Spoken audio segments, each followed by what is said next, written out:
राम राम जी। तो दिन की शुरुआत करी पूजा पाठ के साथ। तो पापा ने लगाई जोत और इतने ही मैंने चढ़ा दी थी चाय। चाय बना दी थी एकदम कड़क, गिर के मेरी सारी पत्ती, चीनी, दूध और अदरक। मीठी मीठी ठंड हो गई थी शुरू और एसी का काम हो गया था खत्म। तो हमने भी इनके करवाया साफ और लगा दी थी इन पे कवर। चाय पी के बैठे ही थे और डिस्कशन कर रहे थे क्या बनाएंगे ब्रेकफास्ट में। इतनी देर में आ गया था हमारे डोली आंटी का फोन और बोले आज की थारी और मारी राम राम, अपने आप कर लेना काम, मैं चली अपनी जाड़ पड़वान डॉक्टर के। फिर बिना करे वार मैंने उठा लिए थे सारे सफाईकरण के हथियार और लग गई थी झाड़ू पोछे में। पहले करी करी सारे घर की डस्टिंग और फिर कोने कोने में मैंने लगा दी थी झाड़ू और पोछे से रगड़ दिए थे और मिटा दी थी सारी धूल मिट्टी घर की। रगड़ रगड़ के हमारा पोछा वाइपर की काट दी थी जान, पर फर्श की बढ़ा दी थी शान। एकदम होगी थी फिर मैं नहा धो के तैयार और निकल दिए थे हम टेलर की तरफ। पिछले हफ्ते हम राहुल के कपड़े तो ले आए थे फॉर्मल्स, पर टेलर के गए तो इतने हो गए थे उसकी दुकान बंद क्योंकि हम हो गए थे काफी लेट। तो आज मौका मिलता ही मैं और राहुल निकल दिए और राहुल ने दे दिया अपना नाप। मेजरमेंट देने के बाद मैंने और राहुल ने शुरू कर दी थी अपने कुर्ता खोजने की खोज फिर से शुरू। और हमें पसंद ही नहीं आ रहा था कोई। 2-3 दुकानों पे हमने आज भी देखे, अब देखो कब मिलता है और कहाँ मिलता है इनका मनपसंद कुर्ता।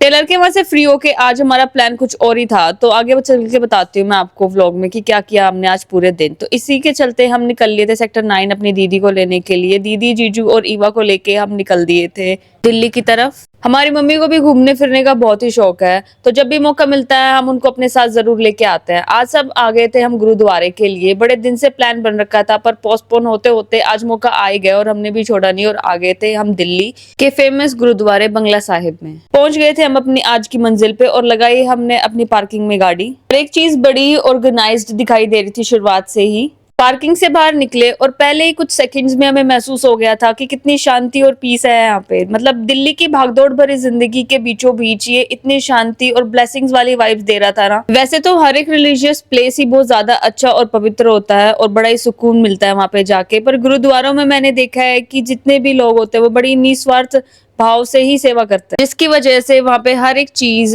वेल ऑर्गेनाइज्ड होने का प्रमाण बार बार देती है। अब ये शूज के जगह पे ही देख लीजिए, हम आए और हमने अपने जूते यहाँ पे टोकरे में रख के जमा कराए, बाहर आकर हाथ धोए और सर ढकने के लिए रुमाल लिया क्योंकि गुरुद्वारे में हम खुले सर नहीं जा सकते। हर एक धार्मिक जगह के अपने एक तौर तरीके होते हैं जिनको फॉलो करना सबका कर्तव्य है। तो गुरुद्वारे में एंटर करने से पहले हमें अपने जूते उतार के पैर धोने पड़ते हैं और तभी हम वहाँ पे एंटर कर सकते हैं। गुरुद्वारा बंगला साहिब मूल रूप से 17वीं सदी के एक भारतीय शासक राजा जयसिंह से संबंधित बंगला था। सिखों के 8वें गुरु हरकिशन सिंह यहाँ पर दिल्ली के प्रवास के दौरान रहे थे। उस समय बहुत सारी बीमारियां फैली हुई थी।